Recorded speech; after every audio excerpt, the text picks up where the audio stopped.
Music was something we had, no matter how bad times were.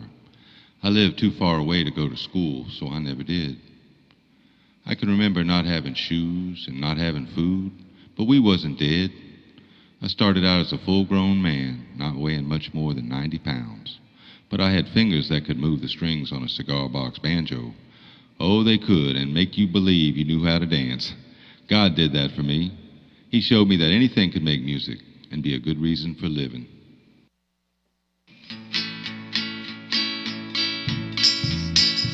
In a long time ago, an Indian girl had prayed where today the ashes of our faithful are laid, and on dark nights when pirate lights glided near the shore, this blessed land was kept for God, now and evermore. Because it was God, the little church it stood, the little church it stood, because it is God, and we will make a sign that reads, His structure stands with holy strength, because it's God, now and evermore. When some wise and godly people decided that a church needed planting on the wooded land down by the river, soon the little church was standing. What a blessing He delivered. With love and mercy shown, the church became His own. 'Cause it's God, the little church it stood, the little church it stood, because it is God, and we will make a sign that reads, His structure stands with holy strength, 'cause it's God, now and evermore. When the hurricanes have threatened to move the river inland, the little church stood there bravely. And now we hope that someday on the new earth we can walk through the doors of that same little church. In a time far ahead, may a pilgrim pray where our very own ashes one day will lay. Because it's God, now and evermore.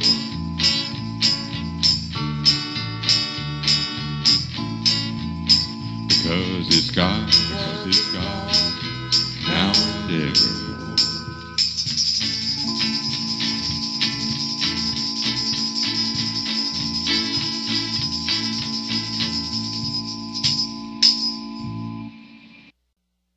I come from old places where the smoke of past battles still hangs in the early morning air, and the quiet is deep, and flowers grow and bloom unseen. I do not come from busy places with many faces. I come from where only sunlight and shade have been, and maybe a little wind.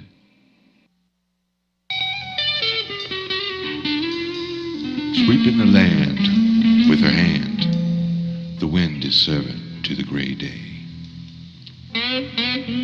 Hope lies in the soil like a seed, waiting the touch of rain and a following sun. And across the empty fields, the cows have turned and walk in single file to warm lighted barns. The days of winter say nothing loud. They whisper that all passes for those who are patient.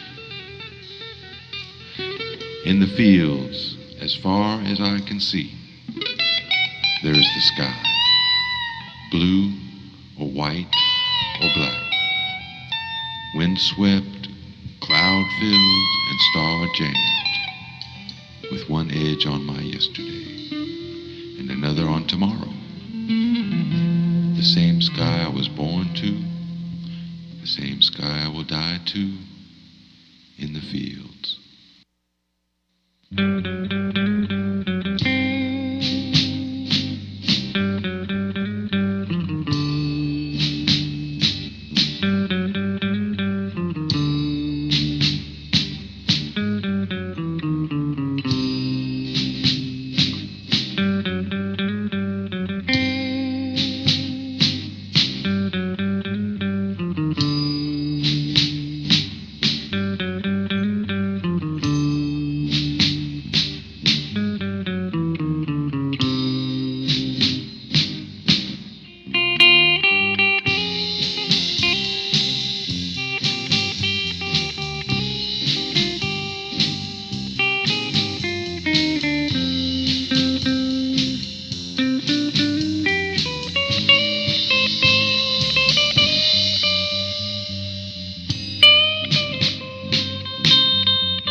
The river road runs north and south. The row of old cabins, hidden in weeds and tangled trees, east and west. Grass grows on the paths around the sugar house, where barefoot spirits now live, singing the nearly forgotten songs and dancing in the ruins. There are sounds of children playing, and the smells of syrup and simple suppers cooking hang sweet and tempting in the evening air. Perhaps the world has detoured around Poplar Grove, but it is still a wondrous place for a child, a dog, or one who remembers. Oh, those fields that stretched to the sky and were home for a boy. There hear a hawk cry near the sun, or the wind whisper of grasses and flowers it has known. Always where I have been, the fields have been in my heart. I did not dream the green tunnels where rabbits played, or the purple jungle place where savages hid from me. It was that the air was sugar and the dirt my flower then. The fields were my oceans, and I sailed them long in my journey to boyhood. The large gray snake, fat and swollen, slid and twisted over the green earth, claiming land it did not own. From north to south, giving and taking, channeled but unstoppable, and constant for the ages. It was long before I was, and would be long after. When the deep snows melted and fed its currents, it rose upon itself and sent an annual terror to ambush the hearts of helpless men. Engineers were called to tame the gray snake, but they failed because they did not understand the soul of the creature. It was a roamer, a free spirit that would not be ignored or controlled by levees or spillways or cutoffs. The great river snake followed only the rules of God, and if it chose to cover miles of farmland in spring, it didn't ask permission. In places that it couldn't flood, it sent the gray fog mists to cover the land in a silence that only the sound of a quiet paddle or a whispered voice might penetrate. When the river speaks, it says, "Come to me, all you tired, and I will carry you." But your yes or your no matters not at all, for in only an eye blink I can erase every mark you've made on me. I exist as the sun and moon exist. If you can use me, fine, but if you ignore me, I will still slither by night and day, moving mountains right or left, or however God wishes.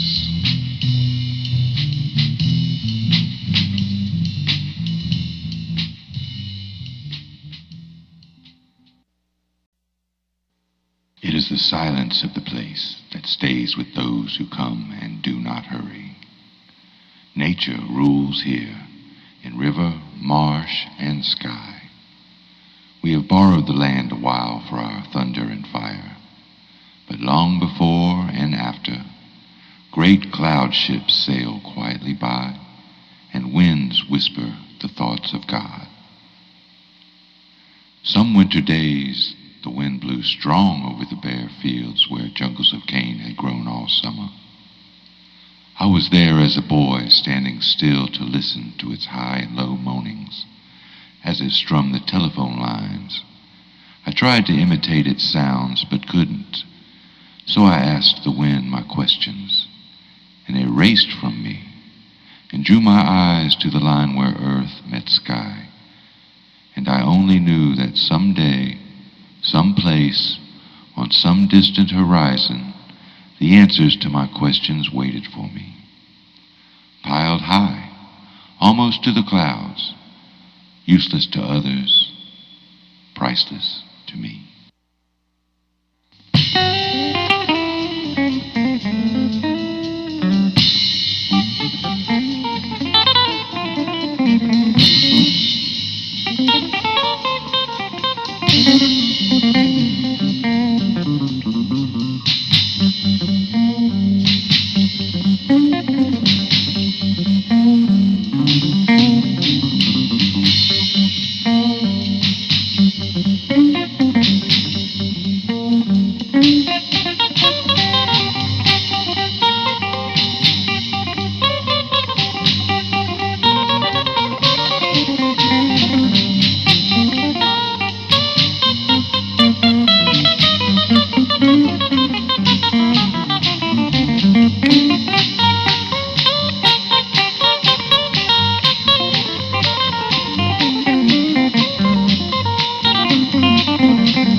Poetry is the rubbing of one small word against another to produce a flame in the heart.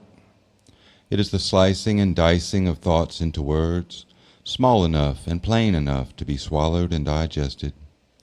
It is the sound of a song in silent glory, bringing tears to the eyes and a fullness to the throat in the middle of an ordinary day. Everywhere we look or listen, time is at work. But within our mortal self, there is a timeless zone. God knew we needed one small, safe place where we could practice the timelessness of eternity. And so he let the child in us live on, to remind us of the simpler days when dreams were real enough to touch. All the love in the world would scatter like marbles without the bright bag to hold it in. It is God's gift, the bag full of love we each possess. Our task is to share its contents bit by bit until the last is gone when we depart, and then, without looking back, to give the bag away. We lived in a bubble of time between today's spikes and tomorrow's spines, intent on marbles and dolls, giving our blood to mix with clover blood, spinning webs of dreams to leave in the trees behind us. It seems only a morning or so ago when I am asked, what is childhood? I say it is the memories in the smell of a leaf crushed 50 years later. It could not stretch itself to reach the stars, or hope through black and shivering nights, or spin a fragile web to greet the dawn. It could not sing with the voice of small bells, or thunder in the distance a promise of rain. A world without poetry would have no eyes to see a rainbow, and no heart to forgive itself. For when the last good night is said, we know that true poetry is the language of God.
I carved a heart upon a tree, the heart that was inside of me, and in it I put J+C. I carved a heart upon a tree that years from now someone might see a truly living memory.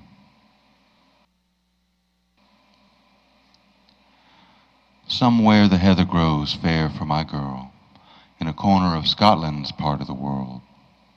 I'll go through life's battles and weather the storms to pick it and fetch it for you in my arms. And somewhere a piper plays slowly our song, all the day long, all the day long. He plays of our climbing to God up above. He plays of the river that carries our love. Somewhere the heather grows fair for my girl. It grows in our garden apart from the world.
One day, when she was still quite young, the White Rabbit felt something on her back, and turning her head she saw 2 wings growing. Some days later she was eating clover in a field when she heard a pack of wild dogs coming. They were mean and hungry dogs, and when they saw White Rabbit, they gave chase. Well, White Rabbit could hop and run fast, so she was safe until she found herself cornered on the edge of a high cliff. She was thinking of her choices: jump and die, or stay and be killed and eaten, when she heard a whimpering sound nearby. There in some tall grass she saw a baby rabbit. It was very frightened because it too heard the dogs, but it had no choices because it was afraid to jump. So deciding quickly, White Rabbit picked up the baby, and as soon as the dogs appeared, she jumped, holding the baby tightly and turning over so that when they hit the ground her body could cushion the impact for the baby. But as she turned, she felt her wings begin to move, and she discovered that she could fly. So, turning upright again, she flew with Baby Rabbit over the treetops and far away till they were safe. She and Baby Rabbit laughed and hopped with joy and thanks for the wings. Now the point of this very short story is simply to tell you that if you have a white rabbit with wings, not only do you have a most special rabbit, but you also have a very brave rabbit indeed. The end. 4 butterfly wings on the path told of some dark and deadly deed. Or did they? Perhaps after caterpillar and butterfly, there was yet another change. Perhaps in the night, a girl 2 inches tall ran from the path and into the grass, mistress of ladybugs and dandelions. I run for the joy of running. I jump for the joy of jumping, and who knows? Tomorrow I might fly. I can only say, if you doubt me, then you aren't a 3-month-old cat with high expectations. In the numbering of my days, I am no different than the cat or the lizard she chases in the garden. We all have a certain amount of time and measured by God's hand. Some say that the quantity doesn't matter, but rather how we use our allocation. I, however, know a feline philosopher and a lizard laureate who agree with me. If sleeping in the sun is what one does best, then the number of suns is all important. I see beneath and through to the living purpose of feathers, mountains, and men.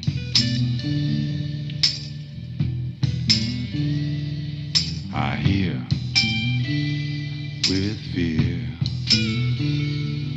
the grindings of stars pulling their earths along coal black empty roads.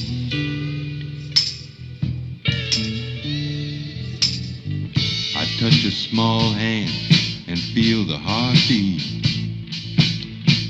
of what has been and what will be.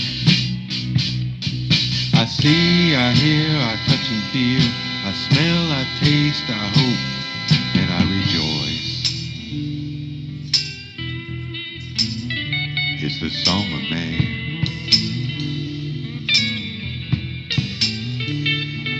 I smell the memories of roses and suppers, and sun and rain following like a friendly dog. I taste my king's body and blood, but I often forget his name when I'm full. I must sit backwards to gallop on my blind horse. I must hope beyond today into infinite tomorrows of life.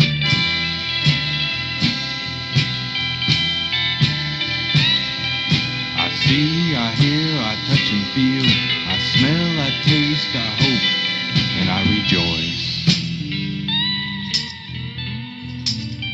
It's the song of man.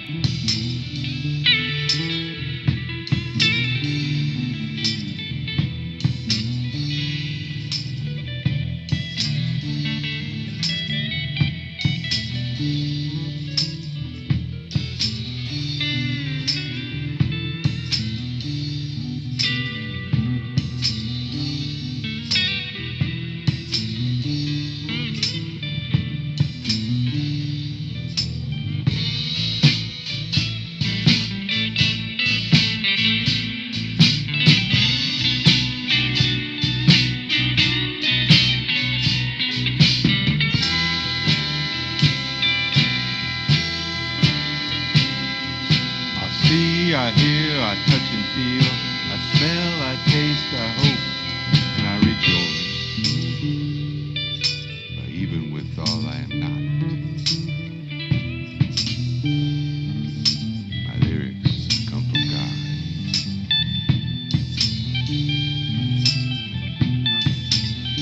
It's the song of man. It's the song of man.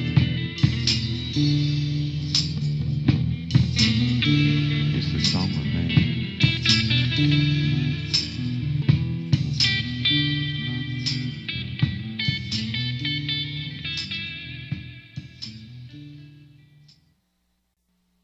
It came in the night like a million ghosts, marching shoulder to shoulder.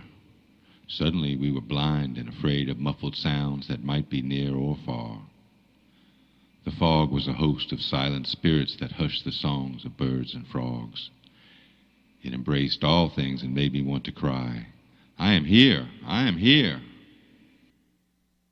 When the moon is chasing the coon over darkening hill and glen, and the dogs howl from the yard now at things that might have been, I remember the night of the endless hunt when we ran old Tiger Tail, and the way he led us over the ridge and down the longest trail.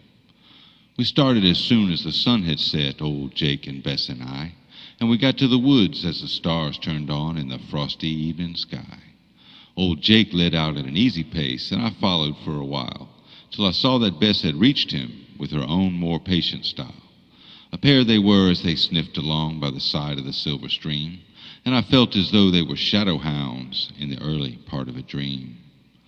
In a little while they left me as though they'd never been, and I stood alone and listened to the rising of the wind.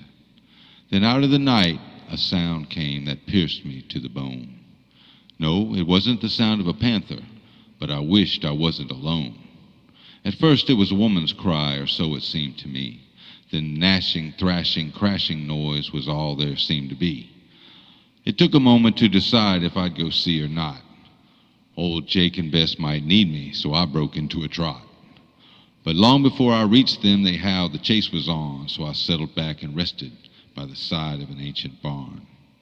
Up and down the ridge they called, over the stream and through, the voices of my two good hounds telling the story true. They jumped him in a melon patch where he'd fought as long as he could, but there were two more than he wanted there, so he headed for the wood. Old Tiger Tail was a big coon and a crafty one to boot. He'd seen his brothers fall from trees where men would always shoot. So he went against his nature and stayed down on the ground. He learned the tricks of foxes and how to circle round. Old Jake and Bess were working as hard as they ever had, but as minutes turned to hours, I knew the odds were bad. Their voices were tiring some, and so their legs must be. He played them like violins and still would climb no tree. I heard one yelp and then silence. I stayed put for a while. The stars gave me no witness, so I walked an anxious mile. He waited till he had them worn and brushes hid the way. He ran them over the edge of a cliff, and there at the bottom they lay. I buried my friends where they were, still running side by side, and I cursed old Tiger Tail for each hair in his tough old hide. I have my master's word where Jake and Bess will be, and if old Coons go too, we'll put him in a tree.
He sat where he could look through the window.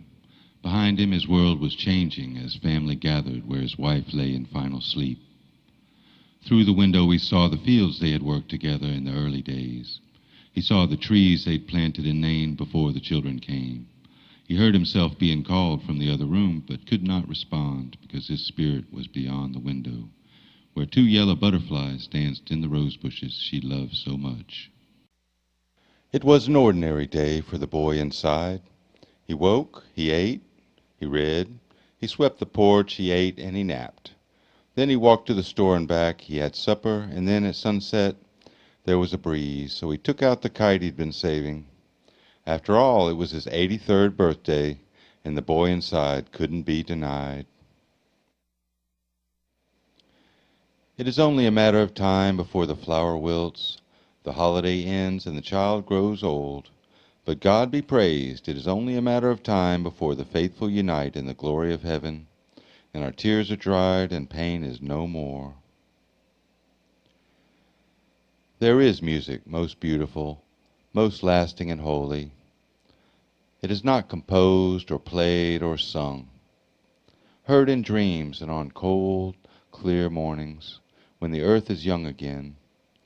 It is the songs of the heart made by God and given as a small foretaste of his kingdom.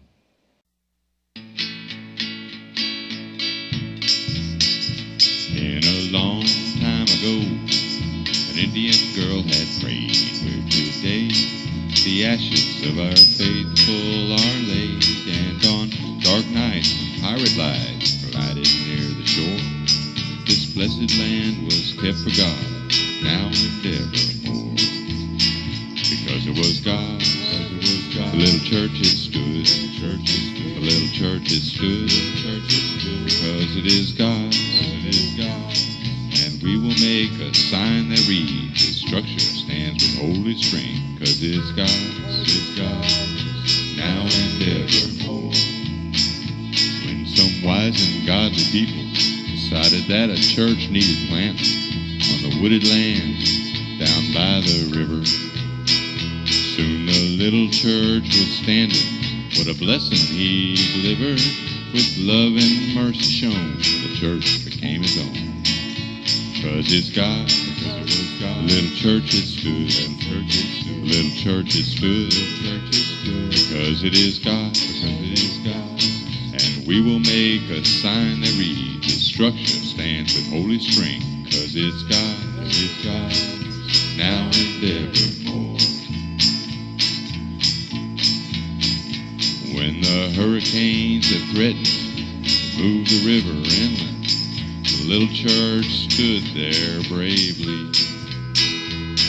And now we hope that someday on the new earth we can walk through the doors of that same little church. In a time far ahead, may a pilgrim pray where our very own ashes one day will lay.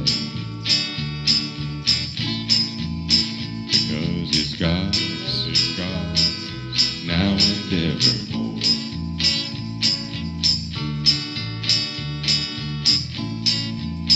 Because it's God,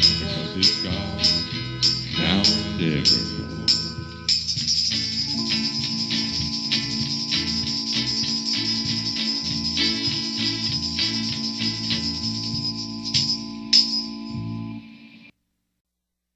We were people set apart by river and fields to live simply. We were people in a world of slow grace, born to smile at suffering. We were people who worked in the rain, old or young. We were people who read of God in the sky and deleted nothing. And now we'd like to end the recording with a thought that a well-done song, prayer, or poem never really ends. Its words travel among the stars when we believe that our every breath can be a hope for a friend, a country, a world.